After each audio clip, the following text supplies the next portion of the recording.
Our special guest right now is the fabulous Evelyn Gould, BCBA, who just helps me always to understand what I'm feeling, why I'm feeling what I'm feeling, and how to be productive with those feelings so that I can show up for my child, so that I can show up for myself, which is truly wonderful. We have somebody who's written in who wants to talk about sleeping disorder with autism, and that's literally, those are the 4 words that they put in, sleeping disorder with autism. So that's really broad. It is. But it's pretty common, right? Very common, actually very, very common. And it can, sleep problems can range from, kids not being able to stay in bed, kids not going to bed, kids not falling asleep, kids sleeping at funny times or sleeping really long or whatever. It really, or displaying problem behaviors in relation to going to bed or staying in bed. It's very, very common. Very common. And it's a huge, broad topic, because you just said it could be like any of those things, or it could be all of those things. And somewhere around here, I have have you seen the Bedtime Pass that we've created? Yes. And you guys, depending on what your issue is, there's a whole lot of you that's not going to be the thing based on what it is that you're dealing with. But if you're having problems, let's say one of your problems that you're having is getting the child to go to bed and stay in bed, the Bedtime Pass has been shown to be very effective. And we've made a template for you that we'll email to you for free, and you can put it on whatever color paper you want and set it up for your child. And we've been doing that with Jem, and it's just very highly effective. Our problem was that he just kept getting up because I wasn't being consistent in what I was asking for or setting up or consequences that I was delivering. It was different every time. Yeah. Because it's my worst time of the day. Right, exactly. And I think that's often part of the problem, is that it is, the parents are tired as well. Yeah. And they're trying to get asleep, and then there's like an interaction where the child's problem is making the parents' problem worse, and the parents' problem is making the child's worse, and your routine is messing up their routine, and their routine's messing. So it's like this kind of, you're making each other worse. Yes, absolutely. And then you're doing a bunch of different things that are maybe not as effective, and obviously the establishing operation, we talked about that before, but there's like the setting event of being crotchety and tired is like not helpful, because then you're reacting differently than you probably would if you weren't tired, and it's very easy to get into a bad pattern. But it also means that a lot of the time we can fix these things quite simply. Not always, sometimes it takes a lot more work, but usually a good behaviour analyst who's experienced in autism can come in and see the problem, or just put in place very simple solution that if you stick to will work. One of the things that I've come across is sometimes it's just a case of, if I was that kid, I would be getting out of bed and being awake because it's really fun. There's loads of things going on. Right. I've got like a TV and all these toys, and then mummy comes and talks to me, and then I can get into parents' bed and pull mummy's hair and like jump around on the bed, and there's like all sorts of fun stuff happens when I wake up. It's infinitely more exciting than laying in a dark room by yourself. Of course, it makes a certain amount of sense. Exactly. So say in that circumstance, then it's about making it so that, really there's nothing else to do at bedtime but go to sleep, because there's nothing else to do. Right. So something like that might work. Another thing that's common is just setting a very strict awake time. We just did this with a child that I worked with a colleague of mine, Art Wilkie, where we simply just set them with a very strict wake time every day, no matter what. Now, this child wasn't going to sleep till maybe 2 in the morning, 1, 2, 3 in the morning prior to that. And so we just, so it was difficult for the parent initially to think, then he might only be getting 1 hour's sleep or 2 hours sleep if we're getting him up strictly at 6:30 or 7 in the morning. But it's really important to set that strict time to get the body into a routine. Yeah, because you can't get up at 6:30 after going to bed at 2 o'clock day after day. At some point, you got to go to sleep earlier. Right, and then it's about keeping the child awake, obviously, in the daytime, so the child's not napping, because if they're napping, then you're resetting their system kind of thing, and then they're not going to sleep later, so you're trying to... But that's a very simple thing. It was just one change, and that really, we saw a really big change in the variability of that child's sleep pattern, so these things can be fixed with reasonably simple solutions, as long as you have someone helping you who can help you figure out what the problem is. Yeah.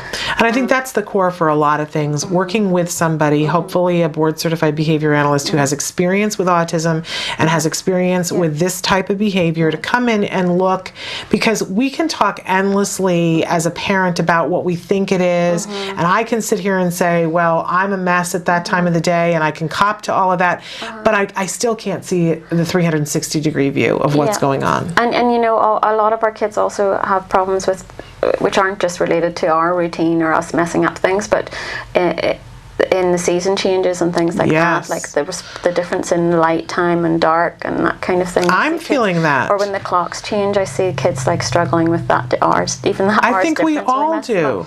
I think we all do. But I think that global perspective of having somebody else come in and look at it, because a lot of times they're going to say something that afterwards you're going to go, oh my goodness, duh.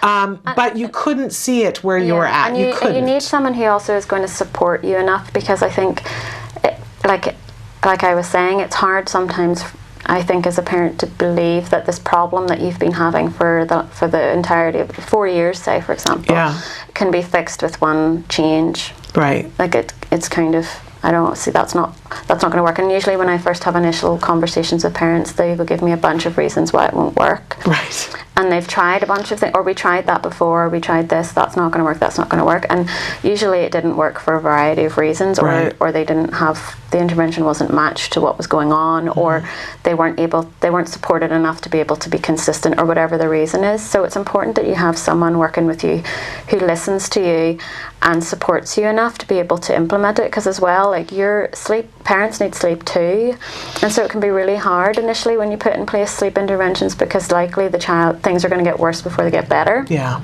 And it takes time.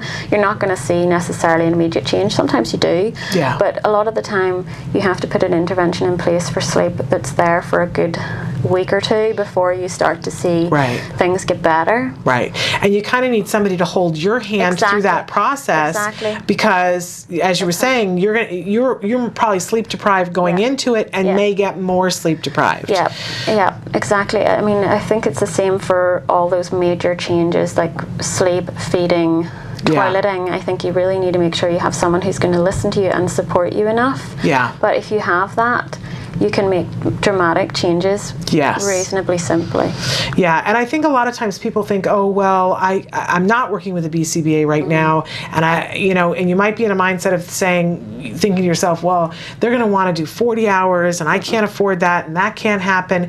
But it isn't that way. You could work with a BCBA on just one behavior, right? You can have someone help you work on just one thing. And you can look at the BACB site to find BCBAs in your area. It's bacb.com, right? Yeah, and most agencies, I think most providers will also work with you to do just one-off consultation cases where you're not setting up a whole ongoing program, global kind of program. You're just having someone come out help you with one specific issue. I think most provider agencies will have people who can do that for you. And a lot of you have insurance now that would cover that as well. And you can be very clear about what your expectations are. We want to work on this, and how much will that cost me, and ask your insurance provider how much of this. You might be surprised. It might be something that it's a phone call away, that is covered by your insurance or is very low cost, that in a couple of weeks your life could look entirely different. And it's worth it, because sleep is so important for your health, and you as a parent need your sleep as much as your child needs sleep, and you're not good to anybody if you're not having enough sleep. I think remembering that it is a big deal for you, and it's going to be life-changing. It's something that changes your life, just like toilet training or sorting out feeding issues. Yeah, I mean, I know when we started ABA, one of the first things that I was concerned about that needed to change was my son was engaged in self-injurious behavior. But ultimately, we decided that the sleep issue needed to happen first, because I wasn't well slept enough to deal with the self-injurious behavior. We had to get him on a sleep schedule so that I could rest, because I was about to go into a hospital. I was so tired, and I couldn't have dealt with it. So literally, sometimes it has to be the priority before other things can happen. And remembering that it doesn't have to be that way. It always saddens me when I talk to parents and they'll just casually mention a problem that they haven't mentioned to me before, and I'll be like, oh, tell me more about that problem. And it's like it didn't occur to them to mention it because they just are like, it just We've accepted is that way. We've accepted it. And sometimes. Like, it doesn't have to be that way. You know, it doesn't have to be that way. It doesn't have to be that way. It can be different, and I think that's the big message always. It can be better. We're out of time. Can you believe that? We're already out of time. But I thank you guys for writing in about sleep disorder with autism, and I thank you for giving us information about anxiety and stress and dealing with that. It's always wonderful when you're here.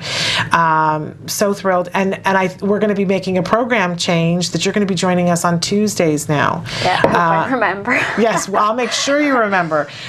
So starting in October, Evylyn is going to be with us on Tuesdays, not next week, but the week after.